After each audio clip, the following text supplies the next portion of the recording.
Assalamualaikum warahmatullahi wabarakatuh. Di kesempatan yang baik ini, saya akan membahas mengenai Al-Quran tentang ilmu pengetahuan. Al-Quran dan ilmu pengetahuan. Al-Quran, sebagaimana yang kita ketahui bahwa ia merupakan wahyu yang diturunkan oleh Allah Subhanahu wa Ta'ala kepada Nabi Muhammad SAW. Ia merupakan hakikat dari ilmu pengetahuan, yang mana Al-Quran ini bersifat dogmatis, yang ia merupakan wahyu yang kebenarannya bersifat mutlak, dan ia juga merupakan rujukan dari sebuah pengembangan ilmu pengetahuan yang bersifat dinamis. Al-Quran juga merupakan mahakarya yang dapat dibuktikan melalui pendekatan ilmiah. Selain itu, Al-Quran ini mengajarkan yang belum diketahui sebelumnya. Sedangkan ilmu pengetahuan sendiri ialah ilmu yang diupayakan, yang disusun berdasarkan hasil penelitian dan perenungan. Ia juga merupakan proses dalam tahapan dan pembuktian ilmiah.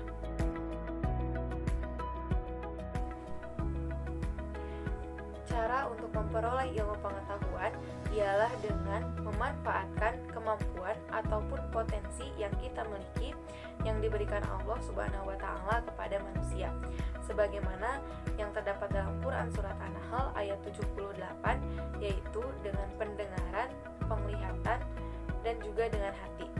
Dan yang terpenting di antaranya ialah dengan akal. Untuk memperoleh ilmu pengetahuan ini, maka manusia harus memberdayakan akalnya yang dimilikinya. Dengan ini, maka sesungguhnya Islam menempatkan akal pada posisi yang sangat penting. Ia adalah sumber daya untuk memperoleh ilmu pengetahuan.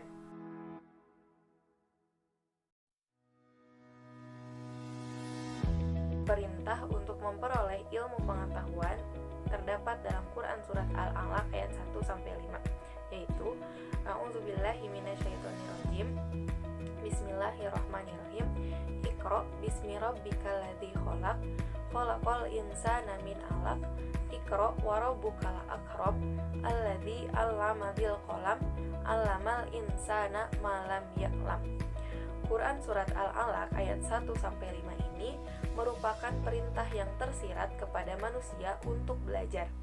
Mengapa wahyu pertama ini kita diperintahkan untuk membaca, bukan diperintahkan untuk sholat, puasa, zakat, ataupun perintah haji? Ini menunjukkan bahwa sebelum kita beramal ataupun beribadah, maka kita wajib dulu untuk berilmu. Oleh karena itu, menuntut ilmu pengetahuan hukumnya wajib baik bagi muslim laki-laki maupun bagi muslim perempuan.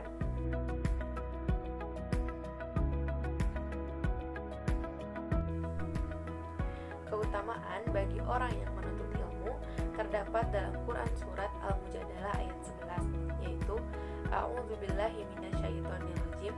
Yarfa'illahu alladhina amanu minkum walladzina utul ilma darajat. Dalam ayat ini, kemudian Allah menyampaikan kabar gembira bagi orang-orang yang beriman dan juga bagi orang-orang yang berilmu, di mana mereka akan ditinggikan derajatnya oleh Allah di syurga, karena Allah mengetahui segala perbuatan mereka dan Allah akan membalas mereka atas perbuatan tersebut.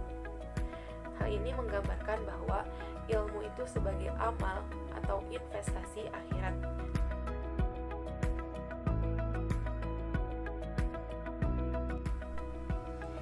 Sebagaimana kita ketahui bahwa ilmu pengetahuan ini sangat bermanfaat bagi kehidupan kita semua.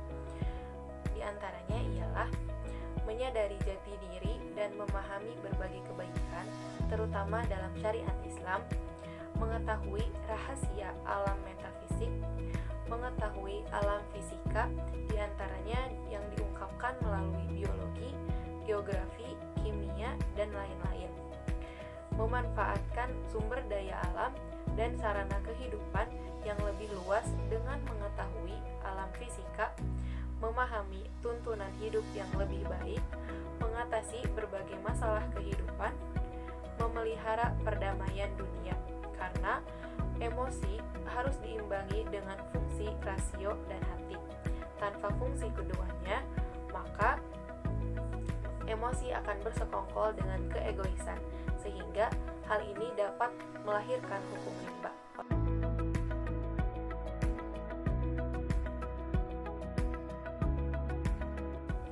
Alhamdulillahirrabbilalamin, cukup sekian yang dapat saya sampaikan. Semoga kita bisa menjadi orang yang berpedoman pada Al-Quran dan juga ilmu pengetahuan dan mengamalkannya. Terima kasih, mohon maaf apabila terdapat kesalahan. Semoga bermanfaat. Wassalamualaikum warahmatullahi wabarakatuh.